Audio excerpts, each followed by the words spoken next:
their tutor. I am Luis Carlos Arcila. I am 30 years old.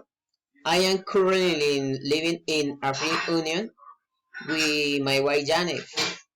I had two children, Valeria and Juan Jose. I live in the municipality Facatativá, Cundinamarca, and I was born in Montenegro, Quindío. The municipality Montenegro Quindío is famous for the coffee park and tourism.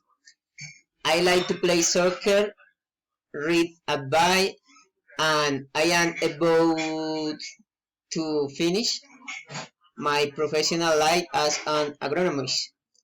It seems very important to me to share time with my children's, rest on weekends, and go out for a family outing to enjoy pleasant moments. Uh,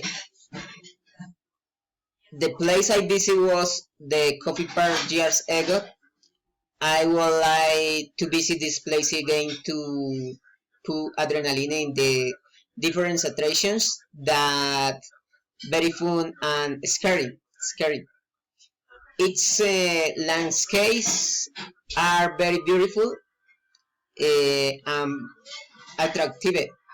It is very comfortable to breathe the open air that these lands offer. Thank you.